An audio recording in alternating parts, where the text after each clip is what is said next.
Bonjour Madame Lynn. Bonjour Charlotte. Alors quel est donc le troisième lauréat de cette année? C'est La fille de son père de Erwan Leduc. La fille de son père, c'est l'histoire d'un cordon difficile à couper.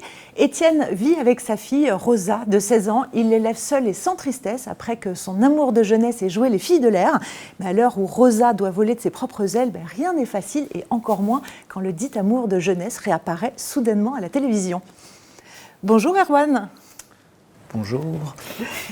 Alors Maud, j'imagine que tout le jury avait vu Perdrix, le premier film d'Erwan. Oui. Qu'est-ce qui vous a particulièrement séduit dans cette histoire de famille et d'émancipation?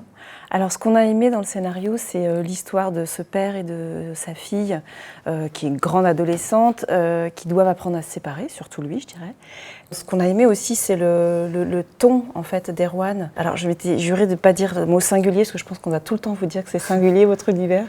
C'est un mélodrame qui est raconté avec un comique pince sans rire, qui nous a beaucoup touchés. Un petit peu comme si on arrêtait de respirer, comme l'exercice on arrêtait de respirer, on retiendrait son émotion, et d'un coup, l'émotion arrive, comme quand on lâche son souffle. Erwan, les relations filiales et les désirs d'indépendance étaient déjà au cœur de Perdrix, mais plutôt du côté parental, avec les enfants qui ont un peu du mal à quitter le nid. C'est encore le cas pour La fille de son père? Oui, c'est encore le cas. Après, c'est vrai que c'est un film que j'ai commencé à écrire en fait en partant de Perdrix aussi. J'avais un personnage qui était le frère du personnage principal qui se débattait avec sa fille adolescente, et j'avais envie de continuer avec ces personnages-là. Donc ça part vraiment de ce premier film, et c'est vrai que les thématiques sont sont une continuité de ça. Et là, oui, c'est vraiment l'histoire de cette relation singulière.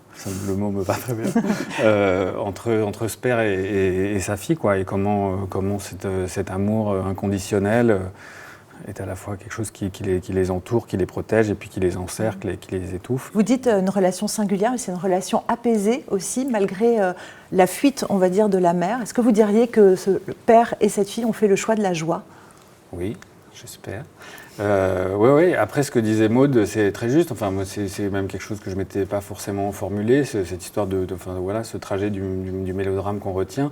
Le point de départ, c'est aussi le départ de la mère qui part quand sa fille est très jeune, et donc laisse les deux, à la fois le père et sa fille, grandir ensemble. Donc oui, il y a un choix un peu rationnel, un peu fou dès le départ, de se dire non, on a eu cette épreuve, mais ça ne sera pas dramatique, et on ne va pas être enfermé et conditionné par ça. Pour Étienne, le père, c'est forcément un choix un peu fou, quoi, puisque c'est quelque chose qui le travaille forcément. Et pour la fille, c'est autre chose, c'est plus étrange. On a un personnage qui va bien et qui revendique ça. Et Rosa, elle revendique aussi, en tout cas, elle a des préoccupations écologiques avec son fiancé, ce qui était aussi abordé dans Perdrix de manière assez burlesque. Cette conscience écologique, ça vous travaille? J'espère que ça travaille tout le monde. Ça me travaille, oui. Après, justement, c'est le personnage de Rosa. Moi, ce qui m'intéressait, c'est qu'elle est prise là-dedans. Il y a un contexte là, comme c'est une lycéenne, et que là, je dépeins les lycées comme si c'était des lieux en permanence en ébullition par rapport à ça, avec des maquettes de planète Terre qui brûlent et des proviseurs qui sont habitués à les éteindre tous les vendredis. Après, Rosa, elle est prise là-dedans, mais elle s'en détache aussi. Et il y a aussi tout un truc avec elle, son trajet. C'est un peu une forteresse, cette jeune fille. Donc, elle est assez fermée aussi sur elle-même et sur son univers. Et elle rejette un peu aussi ces choses-là. Donc, c'est aussi un peu plus ambigu, quoi. Voilà. Est-ce que vous diriez que le film nous révèle que c'est difficile d'entamer un nouveau chapitre de sa vie sans avoir clos le chapitre précédent? Je sais pas, faudrait que je vais tourner le film, et puis après, à la fin on verra.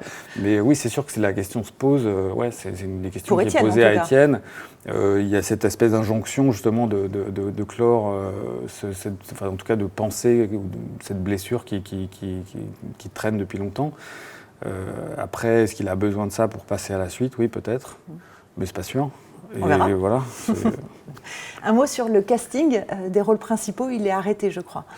Le rôle principal sera interprété par Nawal Pérez-Biscayar, et le rôle de Rosa, sa fille, vient d'être choisi. C'est Céleste Brunkel qui va jouer sa fille.